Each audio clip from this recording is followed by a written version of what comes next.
الصلاة خير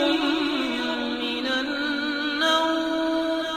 السلام علیکم ورحمۃ اللہ وبرکاتہ۔ پیارے دوستو، اگر آپ تاریخ عالم پر نظر دوڑائیں تو آپ کو معلوم ہو جائے گا کہ قوموں کے زوال کا ایک ہی سبب تھا، یعنی اللہ کی نافرمانی میں مبتلا ہو جانا اور اپنے وقت کے پیغمبروں کو جھٹلانا۔ اللہ تعالیٰ نے کسی قوم کو یکدم زوال پذیر نہیں کیا اور نہ ہی اچانک ہلاک کیا، بلکہ پہلے ان کے پاس اپنے بندوں کو بھیجا تاکہ وہ اس قوم کی اصلاح کر سکیں اور ان کو نصیحت کر سکیں۔ لیکن جب انہوں نے اس نصیحت کو ٹھکرایا اور اپنی من چاہی زندگی بسر کرنے لگے تو اللہ تعالیٰ نے ان کو مختلف طریقوں سے ہلاک کیا۔ پیارے دوستو، اللہ تعالیٰ نے انسانوں کی ہدایت کے لیے دنیا میں اب تک کم و بیش 1,24,000 انبیاء اور رسول بھیجے ہیں، جس کے ذریعے انسانیت کو اس بنیادی حقیقت کی یاد دہانی کرائی گئی ہے کہ انسان اس دنیا میں ایک محدود مدت کے لیے آیا ہے جہاں اسے آزمایا جائے گا،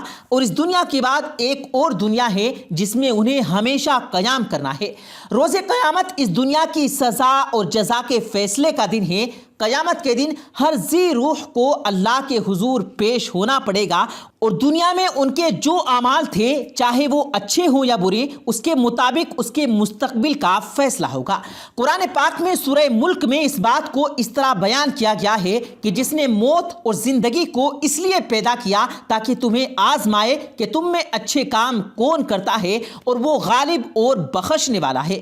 پیارے دوستو، حضرت آدم علیہ السلام سے لے کر نبی کریم صلی اللہ علیہ وآلہ وسلم تک تمام انبیاء نے اپنی قوم کو بھلائی کا راستہ دکھایا اور برے اعمال سے دور رہنے کی تلقین کی۔ جن لوگوں نے اپنے نبی کے حکم کی اطاعت کی وہ لوگ کامیاب ہوئے اور اللہ کی رحمتوں سے فیضیاب ہوئے، اور جن لوگوں نے اپنے نبی کی باتوں کو جھٹلایا اور گمراہی میں مبتلا ہوئے تو اللہ تبارک و تعالیٰ نے ان کو دنیا والوں کے لیے نشان عبرت بنا دیا۔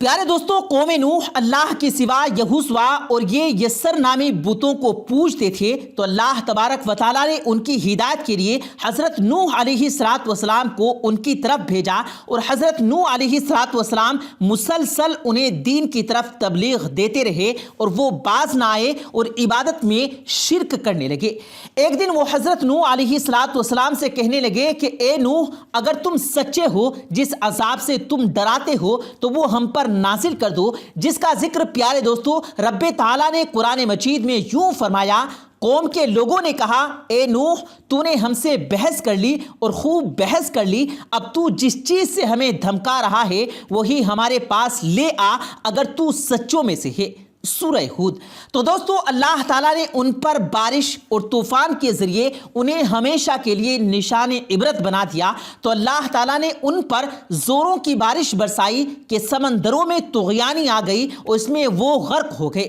اسی طرح قوم عاد کو اپنی طاقت، اپنی صحت اور اپنے جسم پر بڑا غرور تھا۔ وہ سمجھتے تھے کہ ہم جیسی طاقتور قوم کو کوئی بھی شکست نہیں دے سکتا۔ بڑے بڑے جسم والے انسان تھے جو پہاڑوں کو تراش کر مکان بنا دیتے تھے، جنہیں اپنی صحت اور طاقت پر غرور تھا، جو درختوں کو جڑ سے اکھاڑ پھینکتے تھے۔ وہ اس غلط فہمی کا شکار تھے جس کی وجہ سے وہ بتوں کو پوجتے تھے، شرک کیا کرتے تھے۔ اللہ تعالیٰ نے ان کی طرف حضرت ہود علیہ السلام کو نبی بنا کر بھیجا تاکہ وہ سمجھائیں، ایک اللہ کی عبادت کریں اور اللہ کا شکر ادا کرتے رہیں۔ حضرت داؤد علیہ السلام نے اپنی قوم سے کہا، اے میری قوم، ایک اللہ کی اطاعت کرو، اگر تم اپنے رب کی اطاعت کرو گے تو اللہ تعالیٰ اپنی رحمت کاملہ تم پر نازل فرمائیں گے۔ انہوں نے حضرت ہود علیہ السلام کو جھٹلایا اور تکبر کرنے لگے تو اللہ تعالیٰ نے ان کو اپنے عذاب کی لپیٹ میں لیا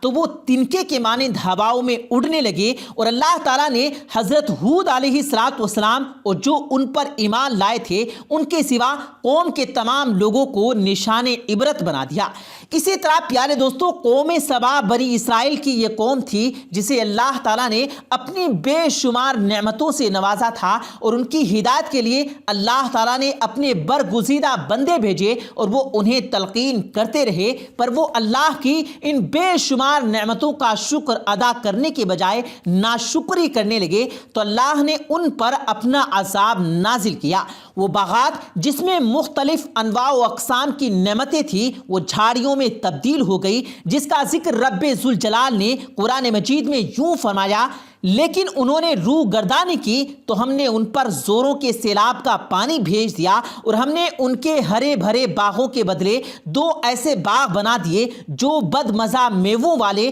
اور بکثرت جھاڑیوں اور کچھ بیریوں کے درخت والے تھے۔ سورہ سبا۔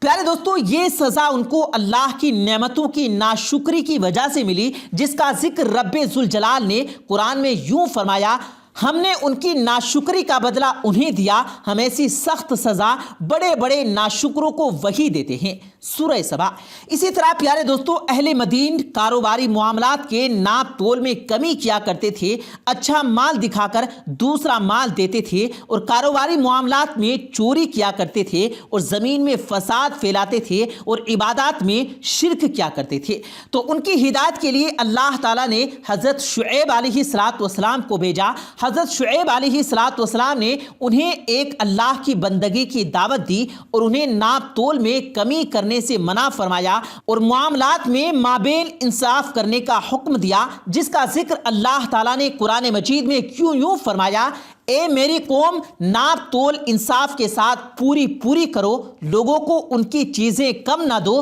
اور زمین میں فساد اور خرابی نہ مچاؤ۔ سورہ ہود۔ پیارے دوستو، ان کی قوم نے ان کی باتوں کو ماننے کے بجائے جھٹلا دیا، سوائے ان چند آدمیوں کے جو حضرت شعیب علیہ السلام پر ایمان لائے، تو اللہ نے ان پر چیخ کا عذاب نازل فرمایا، جس سے وہ ہلاک ہو گئے، جس کا ذکر قرآن مجید میں یوں فرمایا کہ جب ہمارا حکم عذاب آ پہنچا، ہم نے شعیب کو اور ان کے ساتھ تمام مؤمنین کو اپنی خاص رحمت سے نجات بخشی، اور ظالموں کو سخت چنگھاڑ کے عذاب میں دھر دبوچا، جس سے وہ اپنے گھروں میں اوندھے پڑے ہو گئے، گویا کہ وہ ان گھروں میں کبھی بسے ہی نہیں تھے۔ آگاہ رہو، مدین کے لیے بھی ویسی ہی دوری ہے جیسی دوری سمود کو ہوئی۔ سورہ ہود۔ پیارے دوستو، پچھلے انبیاءوں کی قوموں پر جتنے بھی عذاب آئے وہ سب ان کی نافرمانی کی وجہ سے آئے، چاہے وہ نافرمانی کاروباری معاملات کی صورت میں ہو، یا آپس میں تعلقات کی صورت میں ہو، یا عبادات کی صورت میں ہو۔ اللہ تبارک و تعالیٰ نے ان کی نافرمانیوں کی وجہ سے قیامت تک کے لیے آنے والی انسانیت کے لیے انہیں نشان عبرت بنا دیا۔ آج بھی دنیا میں ایسے کئی مقامات موجود ہیں جہاں ان کے آثار نمایاں ہیں، اور ان عذاب کا اقرار جدید سائنس بھی اپنی ریسرچ میں کر چکے ہیں۔ جن باتوں کی وجہ سے وہ عذاب خداوندی کی لپیٹ میں آئے، وہی باتیں آج ہمارے معاشرے میں بھی نمایاں ہیں۔ رسول کریم صلی اللہ علیہ وآلہ وسلم نے اللہ سے اپنی امت کے حق میں دعا کی کہ اے اللہ، میری قوم کو ہدایت دے اور اس کو دوسری پچھلی قوموں کے عذاب سے محفوظ فرما۔ نبی کریم صلی اللہ علیہ وآلہ وسلم کی اس دعائے مبارکہ سے آج ہم پچھلی دوسری قوموں کے عذاب سے محفوظ ہیں، لیکن دوستو، پچھلے چند سالوں سے عذاب کی بہت سی نشانیاں دیکھنے کو ملی، جیسا کہ کرونا، جیسا کہ سیلاب، زلزلے، موسمیاتی تبدیلیاں، اور عرب معاشرے کا ایک دم سے چینج ہو جانا۔ آج کے اس معاشرے میں ہماری ان گنت معاشرتی اور کاروباری برائیوں کی وجہ سے